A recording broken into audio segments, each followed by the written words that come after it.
juga ya.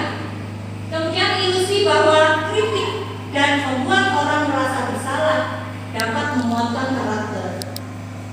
Yang ketiga, ilusi bahwa semua penguatan positif, efektif dan bermanfaat. Kemudian ilusi bahwa orang dewasa memiliki hak untuk memaksa. Ternyata itu semua salah. Ya, begitulah yang kita lakukan dengan murid-murid kita selama ini. Saya terutama pada pembelajaran saya. Saya merasa bahwa saya bisa mengontrol murid saya. Dia nakal, bisa baik itu karena ulah saya. Karena saya suruh dia baik, dia berubah, itu karena saya. Bukan ternyata. Kemudian kritik dan membuat orang merasa bersalah dapat menguatkan karakter. Ya, mungkin kita marah karena itu karena suatu kesalahan ya. Kita merasa bahwa dimarah.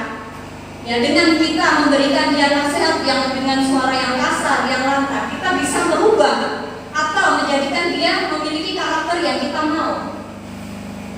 Kemudian penguatan positif, semua penguatan positif efektif dan bermanfaat. Ya, misalnya dengan memberi hadiah, oh pintar sekali nak, wow gantengnya anak ini misalnya, itu dapat juga bermanfaat. Pikir kita seperti itu adalah sebuah penguatan yang bagus. Terlalu sering memuji anak, sedikit wah pintar, ya itu ternyata juga tidak bagus. Ya selama ini kita tahunya seperti itu. Ilusi bahwa orang dewasa memiliki hak untuk memaksa. Ya ini kita sebagai ibu di rumah maupun guru di sekolah, kita merasa kalau kita itu punya hak untuk memaksa anak-anak kita, untuk memaksa murid-murid kita melakukan suatu hal yang kita inginkan. Mau jadi apa mereka? Itu kita yang menentukan. Tidak, sama sekali tidak. Ya, bisa dilihat slide-nya. Nah, di sini siapa sesungguhnya yang memiliki kontrol pada stimulus respon teori kontrol? Nah, tadi si A yang memegang kertas, dia adalah seorang kontrol, ya, dia yang memegang kendali. Apakah genggamannya tadi mau dibuka apa tidak? Itu siapa yang punya hak? Siapa? Si A. Dia punya hak untuk membuka. Dia tetap mempertahankan, tetap ingin tetap menggenggam apa yang dia merasa itu berharga, apa yang merasa dia itu benar, itu juga haknya. Jadi orang lain bukan pengontrol, tapi diri kita sendiri. Bukan karena perindahnya yang karena kasihan atau egonya kalah atau rosinya yang terlalu kuat tadi bisa membuka, tidak. Tapi diri kita lah yang menggenggam itu, yang ingin membukanya atau ingin terus menggenggamnya. Jadi kita lah sebagai kontrol diri jiwa-jiwa manusia. Nah di sini ada stimulus respon. Siapa sesungguhnya yang memiliki kontrol? Stimulus respon. Kita mencoba mengubah agar orang berpandangan sama terhadap kita dengan kita. Ini stimulus respon. Kemudian dibandingkan dengan teori kontrol, ternyata kita berusaha memahami pandangan orang lain tentang dunia. Jadi kita tidak bisa menyamakan persepsi, menyamakan orang lain itu bisa harus sepemahaman atau sepikiran dengan kita. Kemudian yang kedua, perilaku buruk dilihat sebagai suatu kesalahan. Nah ini yang sering terjadi pada lingkungan kita di sekolah maupun di kelas kita. Jadi sesuatu yang salah, sesuatu yang buruk itu sudah langsung kita beri label salah. Ternyata pada teori kontrol semua perilaku memiliki tujuan. Jadi apa yang mereka lakukan, kesalahan yang mereka lakukan, di balik itu perlu diketahui apa alasannya mereka melakukan kesalahan itu.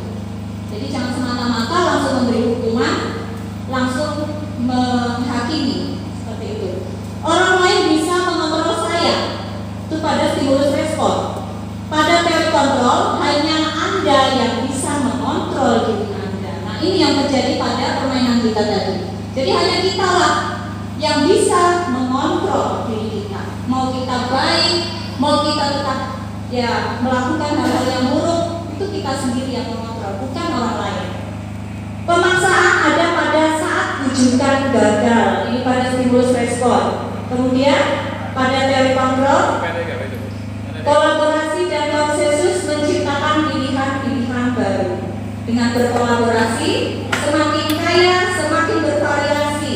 Ya, kita memiliki pilihan-pilihan atau ide-ide yang cemerlang. Ya, yang satu punya ide mungkin ingin membuat taman sekolah, yang satu punya ide. Dengan berkolaborasi seperti itu, insya Allah ya sekolah kita akan menjadi sekolah yang bagus. Kemudian yang terakhir, model berpikir menang atau kalah. Jadi pada stimulus respon itu ada dua, kalau nggak menang, kalah. Tapi pada teori kontrol, model berpikirnya menang dan menang. Jadi tidak ada yang kalah, ya tidak ada yang kalah, menang dan menang. Ya. Lanjut Bu. Nah di sini disiplin positif, ya Bu lanjut.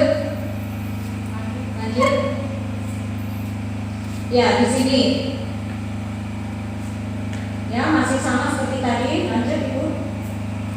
Ya, apa makna disiplin? Ya, disiplin berasal dari kata disiplina yang artinya belajar. Makna asal dari kata ini berkonotasi dengan disiplin diri dari murid-murid, ya Sokrates dan Plato. Ya dialah pencetusnya ya. Kemudian disiplin diri membuat orang menggali potensinya menuju sebuah tujuan apa yang ia hargai. Namun dalam budaya kita, makna kata disiplin telah berubah menjadi sesuatu yang dilakukan seseorang pada orang lain untuk mendapatkan kepatuhan. Kecenderungan umum adalah menghubungkan disiplin dengan ketidaknyamanan. Ya, jadi disuruh disiplin, tapi posisinya kita karena terpaksa, karena tidak nyaman. Bukan dengan apa yang kita hargai atau pencapaian suatu tujuan mulia. Konsep disiplin positif, ya. Disiplin sering dihubungkan dengan hukuman. Padahal itu sungguh berbeda.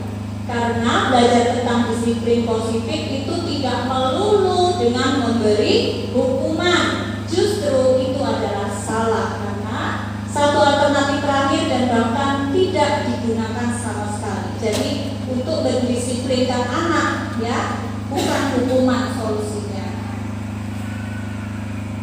Lanjut Ibu. Ya ini foto saya ya tentang disiplin ya, berangkat lebih awal ya, kita 7:30 itu sudah masuk ya, kemudian anak-anak tentunya sebelum 7:30 mereka sudah hadir. Kemudian di kelasnya ketika mereka kita mengadakan ulangan ya, mereka bekerja sendiri-sendiri, tidak saling mencontek. Kemudian kelas dalam keadaan bersih, yaitu termasuk yang positif yang perlu kita terapkan, perlu kita tanamkan dan harus konsisten berkesinambungan.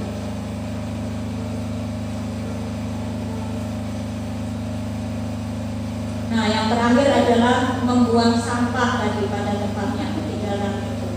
Ya, itu yang kita tanamkan kepada mereka setiap hari ya Bu ya. Buang sampah nak, setiap mereka habis jajan. Yang siapa yang makan jajan ini ya jangan sampahnya sembarangan dibuang. Jadi kita mulai membiasakan hal-hal tersebut ya, tujuannya adalah untuk menciptakan suasana yang nyaman dalam belajar.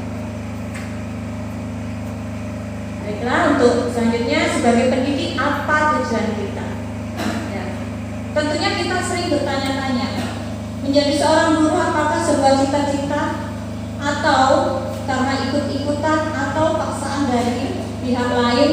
Nah itu ya, sebagai seorang guru semestinya memiliki rasa yang tertanam dalam hati yang paling dalam, yaitu ingin